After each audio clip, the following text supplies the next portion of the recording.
হ্যাঁ, তো আপনাদের নামে অনেকগুলো অভিযোগ আছে মমতা বন্দ্যোপাধ্যায়ের, বিশেষ করে আজকে ছাত্র সমাবেশে যেটা বলেছে, প্রথম হচ্ছে যে আপনাদের জন্য এই পড়াশোনা সব লাটাই উঠছে, জয়েন্টের ফলটাও এত দেরি, তো চাকরিও পাচ্ছে না, তো এটা কি বলবেন আপনি? দেখুন, মমতার সম্পূর্ণ মৌলিক দর্শন এবং আদর্শ হচ্ছে চৌর্যবৃত্তি এবং দুর্নীতি। স্বভাবতই তার যে চিন্তা, তার যে দর্শন, তার তো বিরোধী আমরা। তিনি ভেবেছেন তিনি প্রশাসনটাকে কাজে লাগিয়ে দুর্নীতি করে যাবেন, তার ব্যক্তিগত পরিবার পরিজনের কর্মীদের সম্পত্তি বৃদ্ধি করবেন, শিক্ষক পদ বিক্রি করবেন, কলেজে কলেজে ভর্তির সময় টাকা নেবেন। এই যে তিনি একটা মহল তৈরি করেছিলেন, সেক্ষেত্রে সবচেয়ে বড় বাধা হয়ে দাঁড়াচ্ছে বামপন্থীরা। তাই তিনি বলছেন যে বামপন্থীরা বাধা। আমরা নিশ্চয়ই বাধা, আমি তো খুব গর্বের সঙ্গে বলি যে আমরা বাধা, এবং আমরা বাধা হব। এই দুর্নীতিমূলক প্রক্রিয়ার বিরুদ্ধে পশ্চিমবঙ্গের সাংস্কৃতিক মান ধ্বংস করার যে পথ, সেই পথে আমরা বাধা হব এবং তাতে আমরা গর্বিত। দাদা, 7 দিনের মধ্যে দাগিদের চিহ্নিত করতে বলেছে সুপ্রিম কোর্ট। মমতা বন্দ্যোপাধ্যায় কতটা বিপদে পড়লেন? কারণ কেন বলছি, উনি নেতাজি ইন্ডোরের সভাতেও এদের নিয়ে কনসার্ন বেশি ছিলেন যে আগে এদেরটা দেখে নি, যারা যোগ্য, তারপরে অযোগ্যদেরটা দেখবো। আসলে এদের কাছ থেকে কি আপনারা যেটা অভিযোগ করেন যে টাকাটা সম্পূর্ণ পার্টি ফান্ডে গেছে, এরা যদি আজকে সামনে আসে? সম্পূর্ণ আজকে সুপ্রিম কোর্টে এই আদেশ দিতে হলো কেন? সুপ্রিম কোর্ট তো কলকাতা হাইকোর্টের জাজমেন্টকে যখন নাকি মান্যতা দিল, তখনই তো পরিষ্কার ছিল যে যারা সরাসরি দুর্নীতি করেছেন তাদের লিস্ট বার করে দিতে হবে, ওএমআর লিস্ট পাবলিশ করতে হবে। হাইকোর্টের অর্ডার ছিল যারা দুর্নীতি করেছেন তাদের থেকে টাকা ফেরত দিতে হবে। তিনি করলেন না কেন? তিনি যদি সৎ প্রশাসন চালাবেন তা তিনি সেটা করতে পারতেন।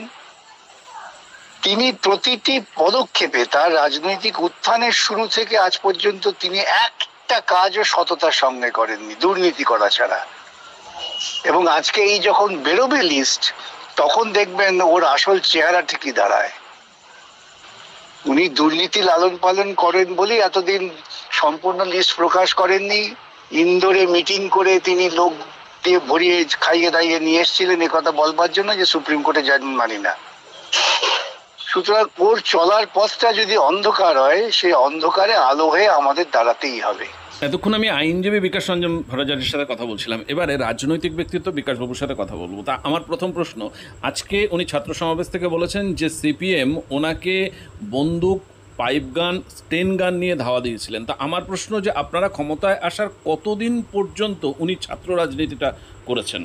দেখুন, আমি একটা কথা বহু মিডিয়াকে বলেছি, আপনাকেও বলছি, যে মমতা জীবনে কোন কথাটা সত্য কথা বলেছে এটা একটা গবেষণার বিষয়বস্তু হওয়া উচিত। যারা অনেকেই মমতাকে নিয়ে নাচানাচি করেন, তো আমি তাদের বলছি, এটা চ্যালেঞ্জ থ্রো করছি, যে আপনারা গবেষণা করে আমাকে বলুন যে একটি কথা, একটি ঘটনা মমতা সত্য কথা বলেছে। ওই প্রত্যেকটা কথা মিথ্যায় পরিপূর্ণ। ওর উপরে যে আক্রমণের গপ্প বলে সেটাও মিথ্যায় পরিপূর্ণ। উনি কখনোই সত্য কথা বলেননি, বলতে জানেন না। উনি যেটা আজকে বলেছেন, ওনার ডান হাতের অর্ধেক হাড়, কোমর প্রায় ভাঙা, মাথায় 46টা সেলাই, কপালে গুলি করেছেন, সামনে একজন আক্তার নামে কেউ হাতটা দিয়েছেন, কিন্তু হাতটা ফুটো করে নাকি গুলিটা বেরিয়ে গেছে, কপালে লাগে। আপনাকে যে ওর যে কথা, এই কথাগুলো যদি আপনারা পরপর ভাবে সারিবদ্ধ করেন, সেটা যদি কোনো মনোবিজ্ঞানীকে দেন, তিনি নিঃসন্দেহে বলবেন যে অবিলম্বে চিকিৎসার দরকার। আমি এই কথাটা আজকে বলছি না, বারংবার বলছি যে পশ্চিমবঙ্গ দুর্ভাগ্যজনক উন্মাদের হাতে চলে গেছে, এবং তাই পশ্চিমবঙ্গ রাজ্যটা ক্রমশ ক্রমশ অন্ধকারে তলিয়ে যাচ্ছে। আর একটা জিনিস আজকে দেখলাম এই ছাত্র সমাবেশে, আমরা শুনি যে শিক্ষার কোনো বয়স নেই, তো সমাবেশের মঞ্চেও দেখলাম মোটামুটি ছাত্রদের থেকে যারা 50 ঊর্ধ্ব বেশি তারা, আর সবার সামনেও প্রচুর সাদা চুলের, দাঁত পড়ে গেছে, সাদা দাড়ি নিয়ে, এই প্রচুর, এটাই কি প্রমাণ করতে চাইছে যে তারা যে শিক্ষার কোনো বয়স নেই? না, তারা যেটা প্রমাণ করতে চাইছে সেটা হচ্ছে যে আমাদের মধ্যে ছাত্র বলে কেউ নেই। কিন্তু ছাত্র রূপী বহুরূপী আছে। ছাত্র থাকলে সেই ছাত্ররা কখনো পরীক্ষার দিন বদলের দাবি করে না, তারা চাইবে পরীক্ষাটা সময় মতো হোক, নিয়ম মতো হোক। আমি তো বলি এরা ছাত্রের জামা গায়ে দিয়ে দুষ্কৃতীরা বসে আছে, এবং আজকে যারা জমায়েত হয়েছিলেন তাদের যদি বয়সের বিন্যাস করেন, যারা মোটামুটি ছাত্র হিসেবে যে বয়সের পংক্তিতে পড়েন তাদের জিজ্ঞাসা করে দেখবেন তারা অধিকাংশই ছাত্র নয়, বা অধিকাংশকেই জোর করে ভয় দেখিয়ে নিয়ে আসা হয়েছে। শেষ প্রশ্ন করব, ডিএর সর্বশেষ আপডেট আর তারিখ এই যে পেছানো, সরকার বুঝতে পারছে যে হার তো নিশ্চিত, এটা কতটা বিলম্বিত করা যায় এই চেষ্টাটা কপিল সিব্বলরা কি সচেতন? আমি তো এইমাত্র আমাকে আমার এক জুনিয়র সংবাদ দিলেন যে 1 সেপ্টেম্বর মামলাটা লিস্ট হয়েছে শুনানির জন্য, সুতরাং এই নিয়ে এখন আর স্পেকুলেট করে লাভ নেই।